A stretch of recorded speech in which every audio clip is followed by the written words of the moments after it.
The research showed me that that entire industry was just a bunch of nonsense. The idea that millennials who were born within this 20-year wide age gap they share the same values, they want the same manager, they have the same goals, that's all insane. It's really unconscious bias.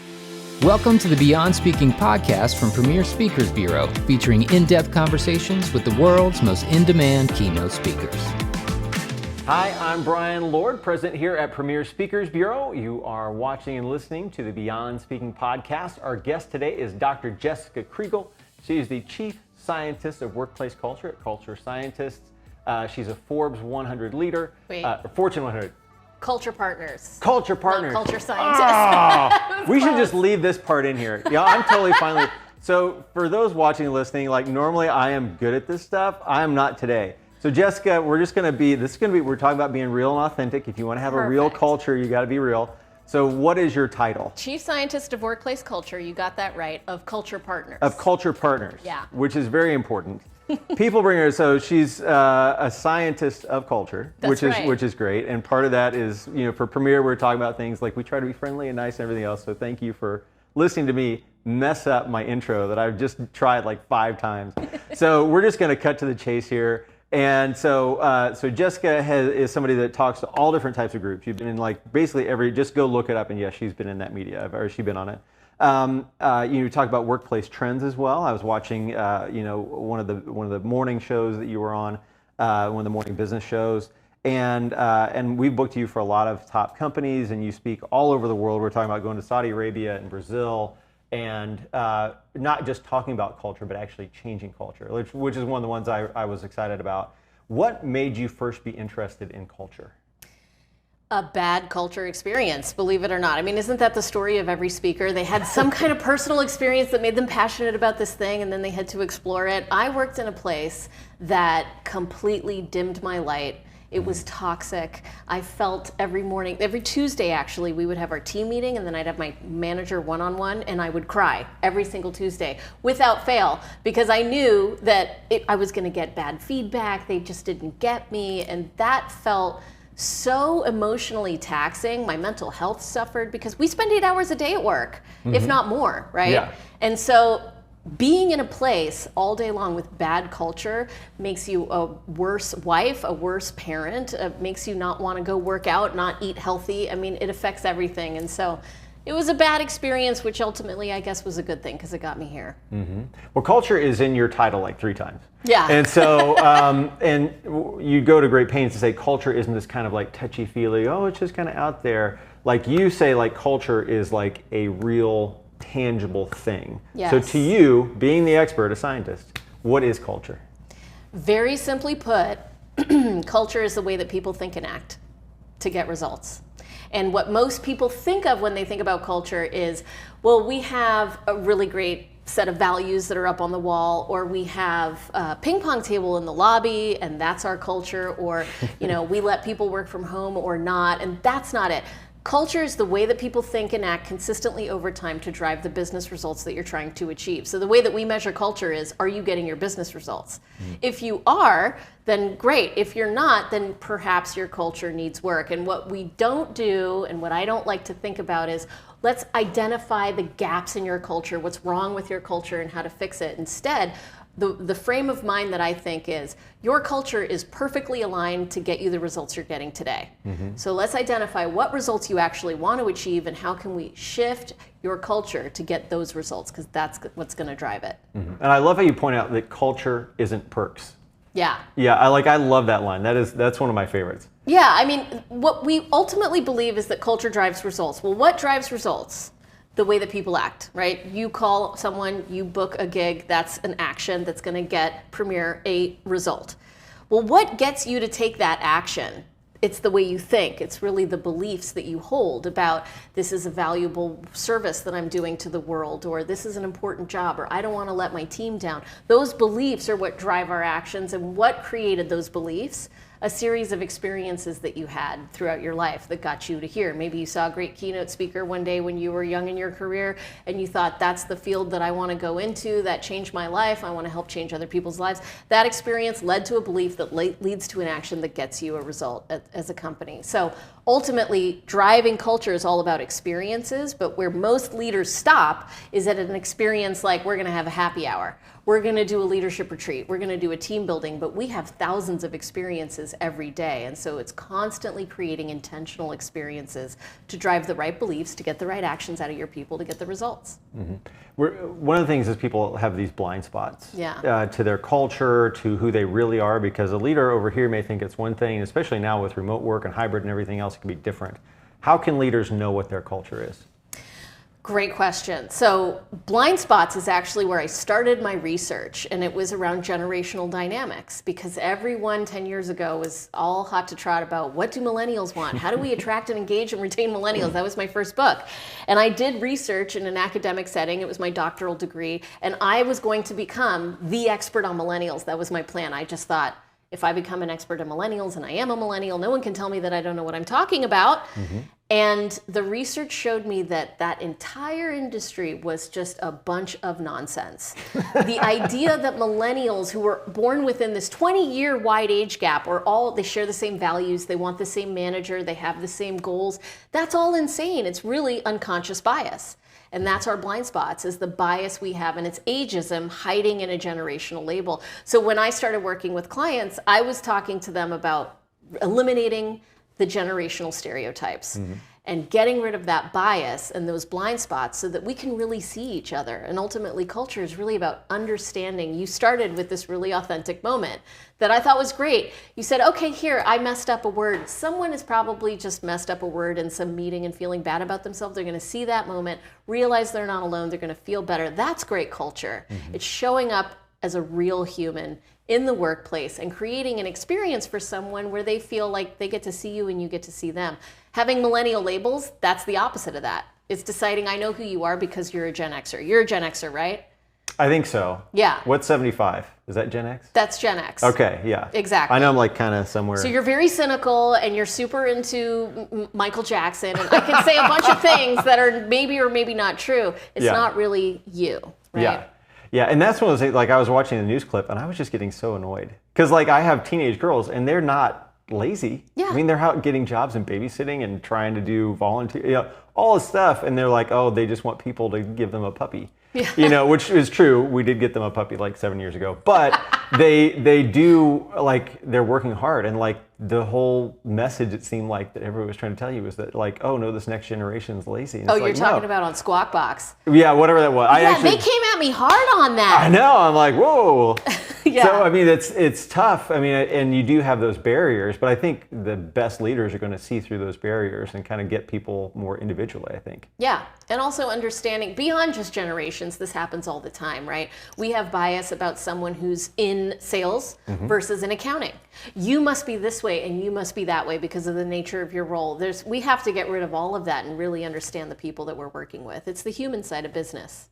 What are some of the ways that you can change your culture? If you say, okay, I've identified the blind spots. Yeah. I see where you are. How do you go take that next step to change? Okay, so we always start with strategy. We start with results. What are you trying to achieve in meaningful, measurable, and memorable terms? Meaning we need to see a number.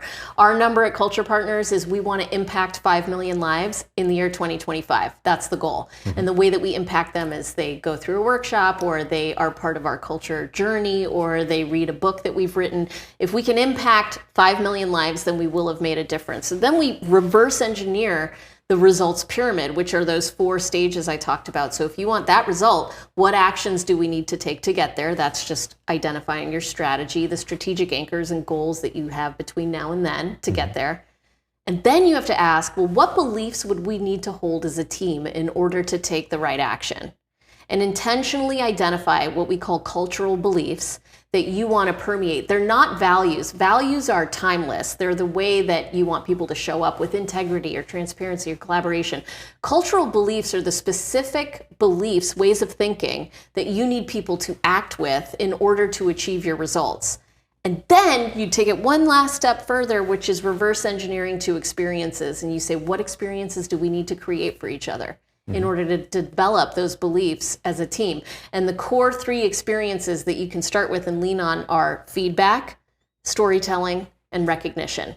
If you give people feedback where you tie, I saw you did X thing, at work. And by doing that, you displayed our cultural belief of Y, whatever that is. And in doing so, you're going to help us achieve our result of Z. Now you're tying the feedback to that whole pyramid so that you start to create a self-fulfilling prophecy of your culture. Mm-hmm.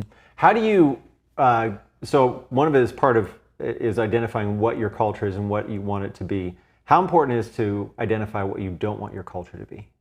We don't focus on what you don't want it to be because there is so much time spent in the business world around gaps. Here's what's not working. Here's what we can't do, what we don't want. This is the problem, right? And so what we want to do is create a results orientation and not a problem orientation. So we focus on what do you want to achieve? Here's your goal. That's our North Star. We're focused on that. It also helps develop resilience because the more you hammer on, we did something wrong, the worse morale gets, right? And that's not to say that we don't give each other constructive feedback. In fact, I'm getting more feedback than I ever have in my life because we know that constructive feedback helps move the needle. But the way that it's done is, once again, instead of saying, you bombed that presentation, we say something like, when you gave that presentation, I noticed that one way in which you might have exhibited our cultural beliefs a little bit more would be if you had Y. So it's more of a recommendation around a way to move up, to move closer to results. It really makes a difference in the toxicity level of the workplace, you know? Yeah, how do you do a Tuesday morning meeting without making somebody cry? Well, I've actually learned that was very unique to that particular workplace. I haven't cried in many years. You know, I mean, we are constantly giving each other recognition for great work done. One of the things we do is we start every single meeting with a moment of gratitude where everyone shares something that they're grateful for, because when you get in a headspace of gratitude, then you're unable to be in a headspace of, right? Yeah. So we start with gratitude. We restate our purpose, which is to unleash the power of culture to inspire people and businesses to reach their full potential. We consider ourselves as executives the chief reminding officers. Yeah, our job is to say the purpose all the time, remind people what the goals are, what we're here for, recognize great work, and start with gratitude. And then we get to the business of the meeting, you know? I mean, we don't dive into it. We start with, why are we here? What are we doing? What's the big picture? Yeah, I love that too. I'm just going to throw this out just because it's a fun story. I remember I had my very first performance review. And so I didn't cry, but it was I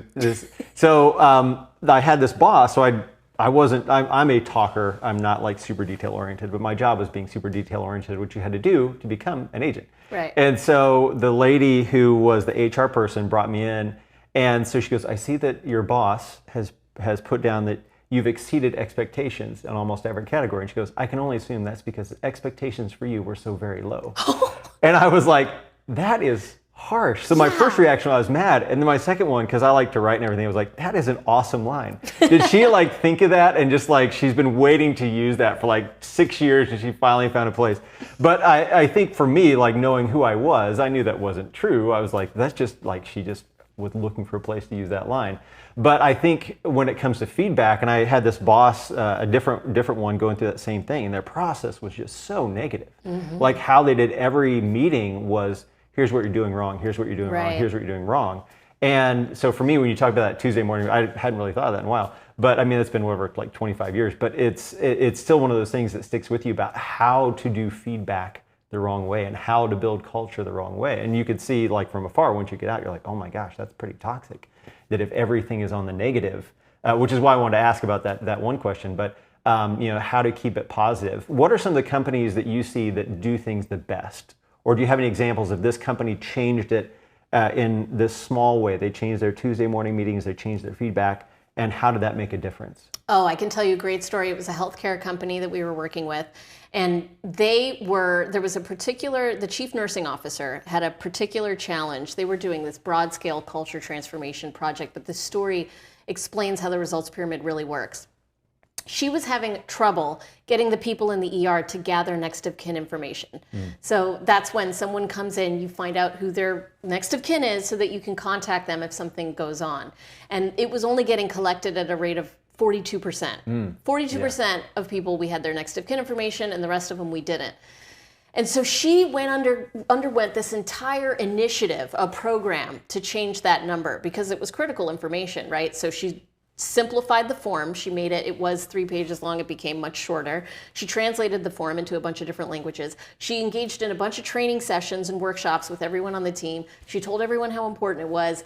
And 6 months later, it was at 47%. Barely moved the needle, right? Wow. 5% differential. Then she learned about this results pyramid. And she realized that they all needed an experience that was going to shape a belief that that next of kin form was important, and that it was critical, in fact. And the experience she chose to use in that moment was storytelling. So she told the story of 2 patients that came in. One woman, we didn't gather her next of kin information. She became unconscious. They treated her, and there was a complication because she had an allergy. They didn't know that because they didn't have next of kin information, and she lost her life.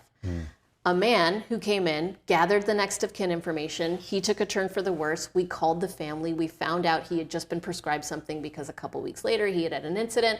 We didn't prescribe the same medication that would have been a problematic medication for him, and his life was saved. She just started telling those 2 stories. And in 3 months, the number went up to 97% gathering rate. That was an experience she created for people in a simple story. And you, speaker agent, you know the power of storytelling, right? That then led to a belief, this is critical. It's one of the most important things we can do to save lives, that led to new action, that led to a result. I mean, that's just a great example of changing culture in the moment, which is changing results through the power of intentional experiences. How rewarding has this been for you? Like, I know you have your company by 2025, how many millions of people. How rewarding has it been for you to have been on this journey for 15 years now and see the results that you've seen? I feel so humbled. I mean, I feel grateful. I get to work with companies that are trying to make it a better place. I was just talking to you before we got into this room about when I was little, my dad used to go to work every day. And I used to think, man, his colleagues are so lucky to get to spend all that time with him, you know, because as a kid, all you want is to be with your family, you know, and now as a mom, all I want is to be with my kid, you know? And so I understand the importance of like what really matters. And I get to show up as a great mom when I'm doing fulfilling work that has a purpose, work that makes me feel like I'm contributing to the betterment of society. I'm interviewing CEOs every single day for the research we're doing with Stanford right now. And I've asked them, how do you get people to really care about work? And they all say, you get them to see how the work they're doing is improving the lives of someone else. And that connection for me has never been more clear, how I'm improving the lives of other people by making their work life better, which makes their home life better. And so it just feels like it's important, you know? It's all I really want is how can I help the world in a little bit of a way? Yeah, that's awesome. And one thing I know that people have asked about quite a bit is how you do that from sort of the remote and the hybrid. Is there a different way that leaders, whether it's that Tuesday morning meeting or whether it's, you know, the big event type meeting, how do leaders continue to have that sort of connection with their employees and with their people? It's a great question. So the key here on culture is that it doesn't just happen at the office. We have to be more intentional in a remote setting because you're not just walking into each other's office and having a casual chat, right?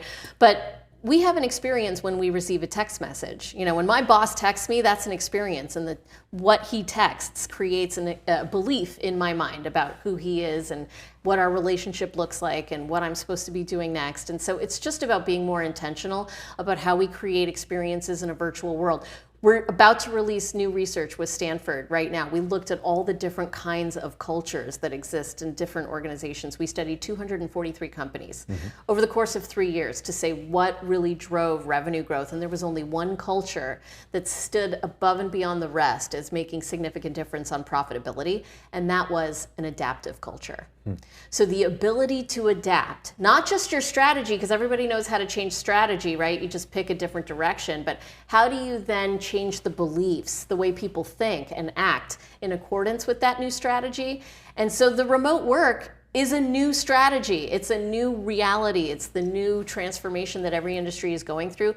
We have to figure out how to adapt to that. And the companies that are stuck in the past saying, you've got to be in the person all the time, they're going to miss out on talent attraction and retention because the flexibility allows us to be with our families more. It's just, we've proven it can work and be productive, you know, so it's the new way. We got to adapt. Great. Well, Jessica, thank you so much for coming on and being part of the Beyond Speaking podcast. Thanks so much for having me, Brian. It's always a pleasure. Yeah, and for those of you who are watching and listening, make sure to subscribe, rate, review. We'd love to hear what you think of the podcast. And then also you can check out Jessica Kriegel at premierspeakers.com. So Jessica, thank you so much again. We appreciate it. Thanks. Thank you for joining us for the Beyond Speaking podcast. To learn more about today's guest, visit premierspeakers.com. Make sure to subscribe and leave a review wherever you listen.